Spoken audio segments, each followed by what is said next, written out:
stop scroll dulu.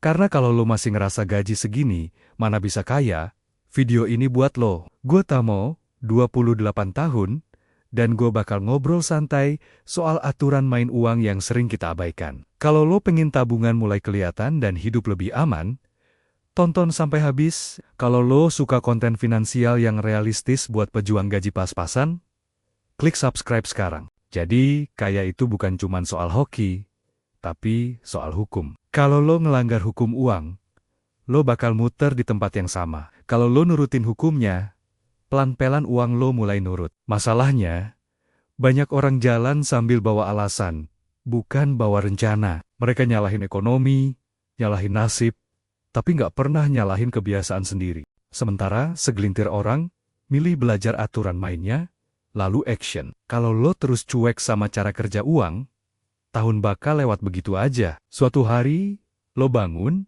dan yang tersisa cuma penyesalan karena telat mulai. Gue nggak mau lo hidup dengan kata andai. Nih contoh yang keras tapi nyata. Namanya Ronald Wayne. Dia pernah jadi salah satu pendiri Apple bareng Steve Jobs, dan Steve Wozniak. Baru sebentar jalan, dia panik. Dia jual 10% sahamnya, cuma sekitar $800. Dia takut utang perusahaan bikin hidupnya hancur. Kalau saham itu dia tahan, nilainya hari ini bisa ratusan miliar dolar. Satu keputusan, karena takut bisa menghapus kekayaan yang gak kebayang. Dan rasa takut itu sering muncul di hidup kita dengan cara yang halus. Lo ragu ikut kursus, ragu mulai usaha kecil, ragu invest ke diri sendiri, karena takut rugi. Padahal yang lo takut kehilangan sering cuma sedikit yang lo punya sekarang. Rasa takut kayak gitu yang bikin banyak orang batal naik level. Gue juga sering dengar kisah orang yang hampir nyerah pas mentok, lalu menang karena dia lanjut. Ada pengusaha yang pernah jatuh, sampai penghasilan tinggal ratusan dolar per bulan. Dia malu, dia menutup diri, dan sempat bilang, gue berhenti. Tapi malamnya dia sadar, kalau dia berhenti sekarang, dia bakal nyesel seumur hidup. Akhirnya, dia balik lagi, dan dia pilih satu strategi, yaitu meniru yang sudah terbukti. Dia belajar langkah-langkah. Bill Gates membangun bisnis dari nol. Dia pecah jadi langkah kecil, dan dia eksekusi tiap hari. Sampai akhirnya, dia dapat deal besar pertama, dan bisnisnya kebuka jalannya. Pelajarannya sederhana, yang menang itu yang mau belajar dan tahan banting. Banyak orang kaya itu bukan terlahir kaya, tapi dibangun dari kebiasaan dan keputusan. Mereka orang normal yang punya tagihan, punya takut, dan punya ragu, sama kayak kita. Bedanya, mereka berhenti percaya cerita yang bikin mereka kecil. Mereka ganti cerita itu dengan rencana yang bisa dijalankan. Jadi kalau lo punya kemauan buat belajar dan bergerak, kenapa bukan lo yang jadi tembok antara lo dan hidup finansial yang lebih baik? Sering cuma narasi di kepala sendiri. Hari ini kita bongkar narasi itu pakai 10 hukum uang versi gue. Tenang, ini relevan.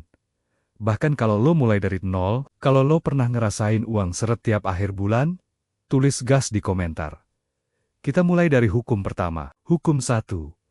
Uang itu tanggung jawab lo. Berhenti nyalahin gaji, nyalahin bos, atau nyalahin keadaan. Masa depan finansial lo tetap 100% ada di tangan lo. Begitu lo nerima itu, lo dapat power. Karena lo berhenti nunggu penyelamat datang. Lo mulai mikir, apa yang bisa gue ubah hari ini? Uang itu skill, dan skill bisa dipelajari. Saat lo ngerti ini, lo berhenti ngelihat uang sebagai kejadian random. Lo mulai ngelihat peluang di mana-mana, bahkan dari hal kecil. Putuskan, lo mau jadi korban finansial atau tokoh utama yang pegang kendali. Hukum 2. Layani dulu sebelum lo dibayar. Uang ngikutin value, sesimpel itu. Orang sukses bukan ngejar uang duluan, tapi ngejar jadi berguna. Makin banyak masalah yang lo selesaikan, makin besar peluang uang datang. Ganti pertanyaan lo dari gimana cara nambah duit, jadi gimana cara bantu orang. Lo bisa bantu bikin hidup orang lebih mudah, lebih cepat, atau lebih aman. Itu yang orang bayar. Uang itu pertukaran nilai, bukan hadiah. Kalau lo mau 1 juta, cari cara ngasih nilai setara 1 juta. Mulai dari skill yang lo punya sekarang, walau masih sederhana. Hukum 3. Belanja lebih sedikit dan investasi lebih banyak. Ini terdengar basic, tapi paling sering dilanggar. Kalau pemasukan lo 5 juta, jangan hidup kayak pemasukan 7 juta. Hidup di bawah kemampuan itu bukan pelit. Itu strategi. Kuncinya, bayar diri lo dulu. Begitu gajian, sisihin buat tabungan dan investasi sebelum uangnya habis duluan. Kalau perlu, bikin auto debit biar nggak ngandelin niat. Belanja impulsif itu seru, tapi sering jadi jebakan. Uang yang lo investasikan punya efek bola salju kalau dikasih waktu. Sebaliknya, uang yang lo habisin buat hal random hari ini hilang selamanya. Yang penting bukan cuma lo dapat berapa, tapi lo simpan dan lo kembangin berapa. Hukum 4.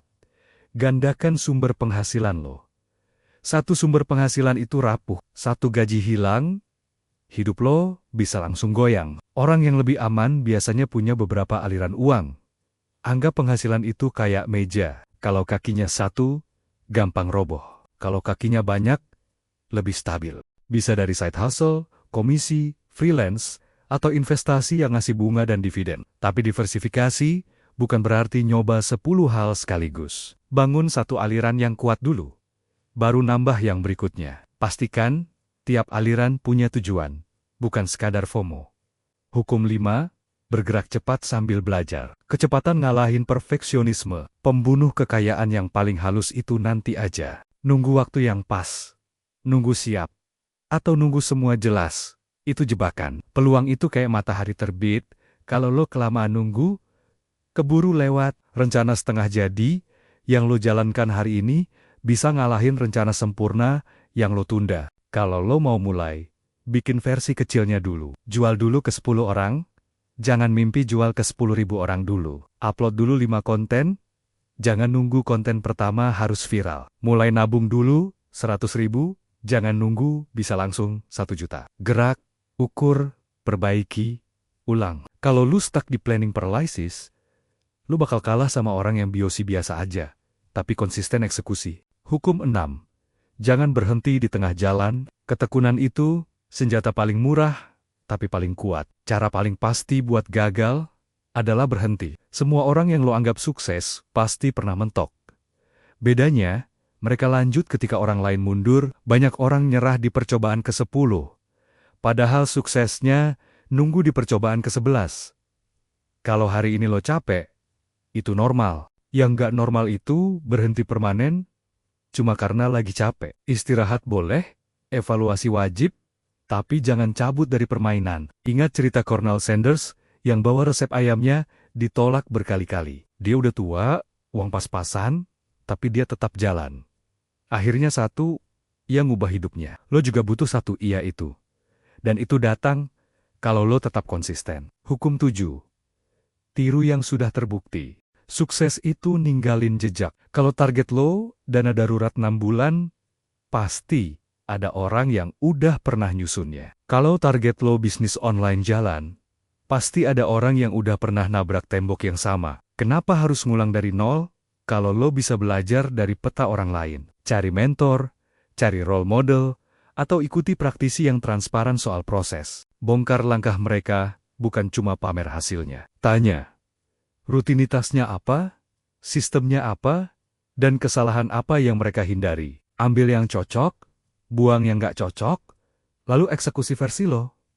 Ini bukan mencontek, ini mempercepat belajar. Hukum 8. Investasi terbaik itu, investasi ke diri sendiri. Lo adalah aset utama lo. Semakin bernilai skill lo, semakin tinggi peluang pemasukan lo. Orang yang kuat finansial itu, rajin upgrade diri. Buku, kelas, workshop, sertifikasi, itu bukan sekadar biaya. Kalau dipakai, itu investasi yang baliknya bisa berkali-kali lipat. Satu buku murah bisa ngasih ide yang bikin lo dapet klien pertama. Satu kursus bisa bikin lo punya skill yang dibayar lebih tinggi. Satu proyek kecil bisa jadi portofolio yang bikin orang percaya. Kalau budget mepet, mulai dari yang gratis dulu, dan konsisten 20 menit sehari. Lalu naikkan levelnya pelan-pelan, bukan buru-buru. Ilmu yang disimpan di kepala doang, nggak nambah saldo. Ilmu yang dipraktikkan, bisa jadi skill yang dibayar. Pilih satu skill high income yang realistis buat lo, misalnya sales, copywriting, desain, data, atau bahasa Inggris. Hukum 9. Temukan alasan lo yang lebih besar dari uang. Uang penting, tapi uang doang sering bikin lo cepat kosong. Lo butuh kenapa yang bikin lo tetap jalan pas lagi berat. Mungkin lo pengen bantu orang tua tanpa nunggu bonus. Mungkin lo pengen punya tabungan biar nggak panik kalau ada sakit atau PHK. Mungkin lo pengen punya waktu buat hidup, bukan cuma kerja. Mungkin lo pengen buktiin ke diri sendiri kalau lo bisa. Kalau alasan lo kuat, prosesnya jadi lebih tahan banting. Uang nanti jadi alat, bukan tujuan tunggal. Dan anehnya, saat lo kerja dengan misi, orang lebih gampang percaya sama lo. Karena mereka ngerasain lo tulus, bukan cuma ngejar cuan. Tulis satu kalimat, gue mau lebih kaya, supaya, lalu isi dengan alasan paling jujur. Baca ulang kalimat itu tiap kali lo mulai males. Hukum 10, rawat jaringan lo. Relasi itu aset yang sering diremehkan.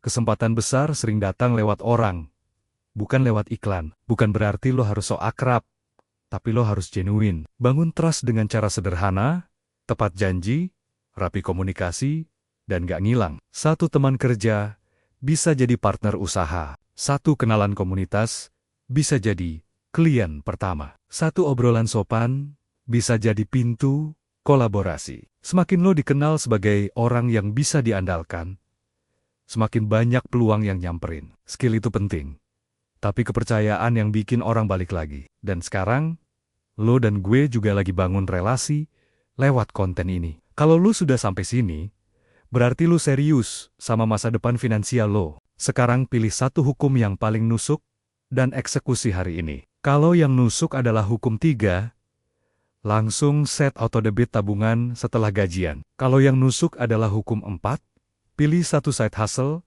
yang realistis dan mulai 30 menit malam ini. Kalau yang nusuk adalah hukum 8, pilih satu skill dan belajar 20 menit sebelum tidur. Kalau yang nusuk adalah hukum 1, tulis di notes, gue pegang kendali, lalu bikin rencana mingguan. Gue pengen lo inget, perubahan besar itu datang dari langkah kecil yang diulang. Lo nggak perlu jadi jenius. Lo perlu jadi konsisten. Kalau lo jatuh, balik lagi. Karena itu bagian dari proses. Kalau lo bingung, mulai dari mana? Mulai dari catat pengeluaran 7 hari saja. Dari situ lo bakal kaget, lihat kebocoran kecil yang selama ini lo anggap sepele. Setelah itu bikin 3 pos sederhana, kebutuhan, tabungan, dan senang-senang. Kalau tabungan belum bisa besar, yang penting konsisten dulu. Bukan jumlahnya. Kalau lo baru mulai investasi, pelajari produk yang legal dan sesuai profil risiko lo. Jangan keburu tergoda janji cuan cepat yang gak masuk akal. Fokus lo adalah sistem, bukan sensasi. Sistem yang jalan tiap bulan bakal ngalahin semangat yang cuma meledak seminggu. Dan ingat, tujuan kita bukan kelihatan kaya, tapi banner-banner aman dan bebas. Kalau lo suka format kayak gini, klik like.